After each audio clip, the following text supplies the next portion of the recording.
Hello, welcome back to my YouTube channel. My name is Nadia Adam. I'm a Vedic astrologer and psychic medium. So today we are going to talk about the quick energy update from the perspective of Vedic astrology between today, 11th of April until 18th of April. That's mean this 1 week, all right? So the title of this video, I will make it as pre-eclipse cycle, all right? Because we are heading to the eclipse, that's mean the energy and the feeling, the change that gonna comes with the eclipse will start to get momentum from now. All right, that's mean we have exactly around 2 weeks from now to get into an eclipse.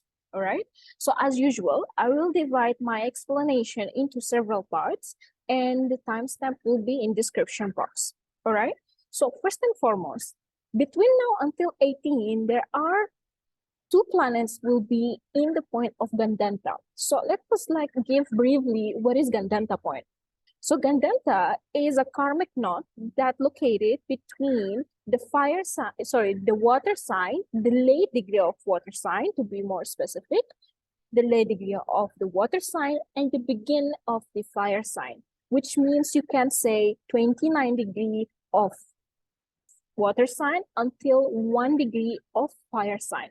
So this is called as a Gandanta, which means any planet sitting in this particular point will feel drained because there is an energy or transition of the cycle. You can say it like that. Imagine with me, you being in water, right?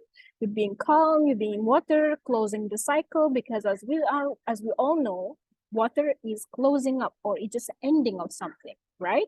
And then we're starting something with the fire. So you can see either you will get burned or you will get dried. So the transition from the water to fire called Gandanta, that's mean the planet will lose some or most of its power. All right.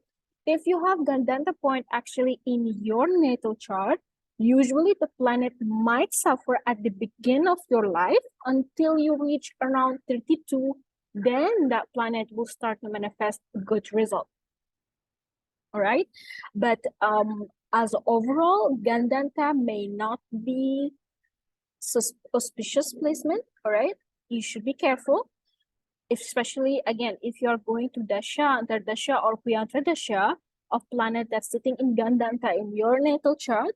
That's mean you need to do some remedies for that particular planet, right? Because really you might feel a bit lost in that particular period. All right, so this is as overall what is Gandanta point. So now we're going to have Sun first and foremost. Sun will be in Gandanta point between 14th of April until 16th of April, all right? Which is here, Sun is moving to Aries, right? A new cycle, new beginning. Aries, it's the starting up of creation, right? So when we have Sun is transiting Aries, or during this transit, when it's in Gandanta in particular, as a overall, as a collective, we might feel a bit lost during this time when it comes to initiation of taking action, initiation of taking decision, or even our stamina, well-being, health.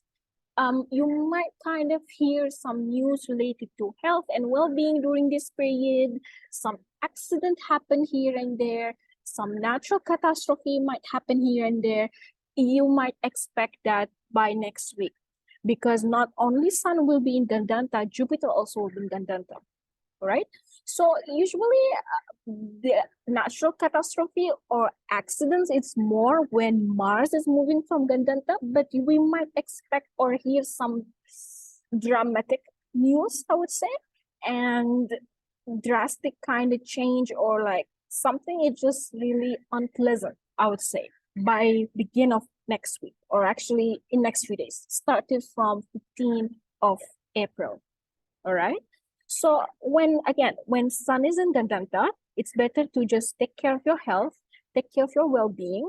If you are actually going to Dasha, Antardasha, or Dasha of Sun, it's better just do not travel, do not do heavy work during this period, do not take any decision.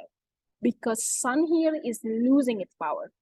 Until it moves to Aries, then okay, you just can go ahead and do whatever you want. But in my opinion, also just don't, because we are heading into eclipse. You have to wait a bit, all right? Sun, of course, will be in Aries on 15th of April, right? So Sun in Aries, of course, is exaltation sign. It will do well, right?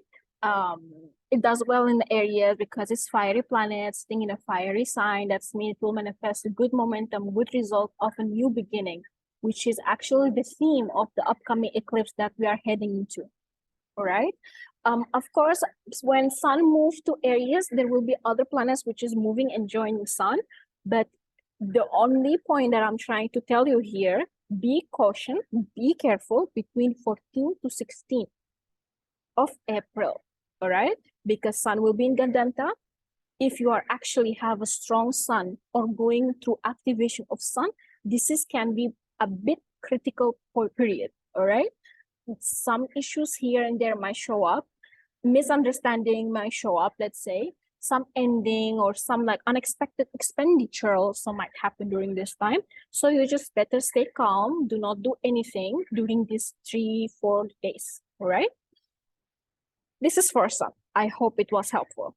Now, we are heading into, actually, we have here Venus is in Taurus, in its own sign, and it's already in Taurus since 7th of April. That means few days back, Venus just moved to Taurus. This is pretty much excellent placement for Venus, all right? But the issue is that it's hammered between malefic. So you can see here as a manifestation of how Venus will act or react here, there will be a lot of pressure when it comes to financial institution, financial decision in our life, or maybe we will have to change the dynamic or the way how we deal with money as an overall. Venus in Taurus is good again, all right? It is in own sign, it's sitting in own house, and of course from the Kala Pusha Kundli, it's sitting in the own house, it's feeling good, it's feeling fine, but there is a lot of pressure that, okay, I need to change something, I have to do something when it comes to my finance, when it comes to my asset, my wealth.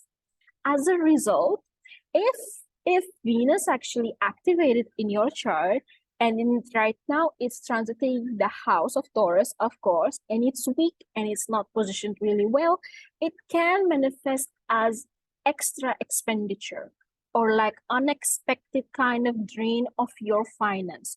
The advice that I will give you right now is just do not enter to new investment, do not initiate any type of negotiation during this time, because somehow, wherever you agreed on, it might change after the eclipse, which is mean, let's say 8th of May, 15th of May onward. Or actually during right now until 15th of May, somehow, some way, the plan that you put, it will change.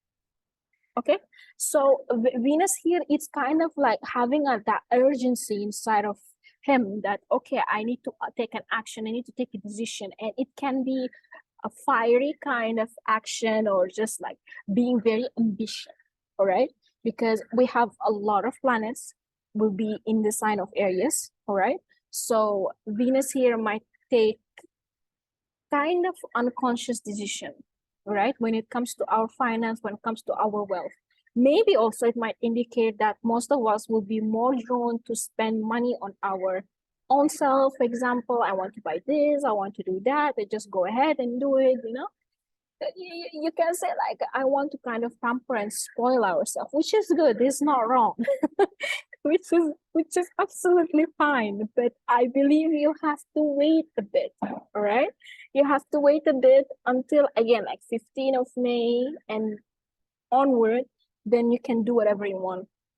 Otherwise, during this time, putting yourself into position where you have to spend more money than usual, it can backfire to you very soon, okay? So we better to just be careful here. And if you notice also, because Venus is in Taurus, we have new decisions when it comes to currency, the market. You can see some sort of fluctuation going on during this period of time, all right? In fact, the fluctuation, excuse me, it might extend it until May, not only in April. So that's mean if you have actually a business or you have a venture, you have an investment, especially in stock market, or you're doing Forex, for example, all right? Do not take any action or change or decision during this time until we get into mid of May. So when things are settled, then you go ahead and do whatever you want. Because whatever action or decision you will take right now, most probably you will change, or you will just like rethink about it again. All right. So this is for Venus. Venus actually sitting very friendly, very nicely here, but it just does not feel comfortable because it's just too much pressure on him. Okay. All right. So during this week also, I think it will start on 17th. Okay. Which is mean in next 1 week anyways. Yeah. We will have actually 17 or 18. Hold on. Oops. Bear with me. Okay. Okay, cool. So start from 18th of April. We will have Jupiter also will be in the Gandanta point. Jupiter will be preparing himself to move to the sign of Aries and conjunct the cluster that's going on here. And we're going to have an eclipse in 22nd. Okay, 22nd, 23rd, I guess. It depends wherever you are at. All right. So Jupiter in Gandanta, it will start again on 18th of April until 26th of April, because Jupiter actually is a slow moving planet. So it will kind of take time when it's in Gandanta, and it's also a caution period. All right. If you actually going through Mahadasha, Antardasha, and Pre-Antardasha of Jupiter during this period, you have to be very careful in these 10 days between 18, or it's not even 10 days, it's like 1 week technically. It's between 18 until 26. What's going to manifest here? Jupiter is about expansion, our belief system, our morals, our kind of ideas and thoughts that we inherited either from our family or our experiences, right? Jupiter is actually natural ruler of your 9th house, I mean the Sagittarius, all right, and the 12th house, aka Pisces. So when this planet, it has to do with morals, beliefs, religion, okay, whatever we accumulated from our family, whether as thoughts, asset, ideas, whatever it is, combined with the ruler of the 12th house of ending, closure, all right, death. That's mean there will be a change in our perspective in certain aspect in our life. There will be a change in the perspective of certain aspect in our life. What is this aspect? You have to look where is Pisces and where is Aries are sitting or regoverning in your chart. Let's say, for example, we have Virgo ascendant, all right? That means Pisces will be your 7th house, and then Aries will be your 8th house. So perhaps there will be a transition and change in your perspective of what you are looking for in the relationship. What do you want and what do you need? Or perhaps even your thoughts and ideas and perspective about your spouse or your partner will change. Jupiter, as much as people think like Jupiter, oh, this is a very friendly planet and it will only manifest a good result, actually is not. Actually, it's not. It can really destroy the person perspective and point of view. So it just abruptly, you will start to just like, okay, I think this path is not working out with me. I have to take the another path. Something like that might happen during this period, or at least there is an energy of realization, a deep kind of realization, right? Let's say, for example, we have here Aries ascendant. So that means it's a change between the 12th and the ascendant, right? 12 to the first house.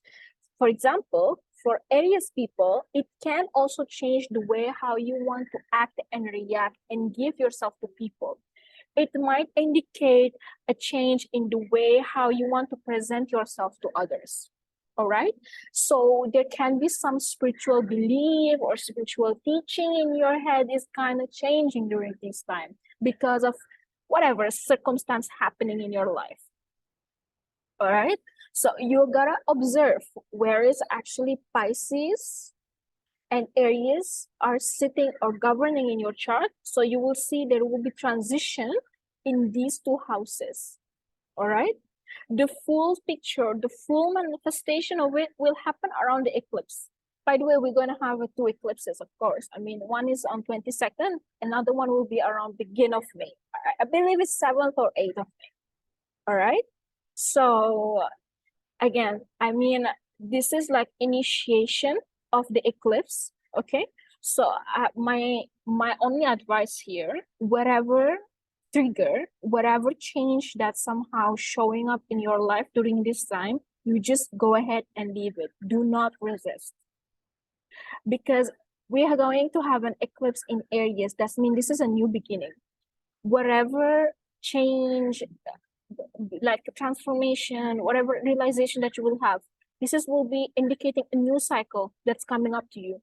So do not repeat the same timeline. So whatever it comes, you just take it, accept it, and thank God with it, and you go ahead. Do not resist. The more that you resist, the more that we will get into that miserable kind of cycle. All right. And it's not going to end really well.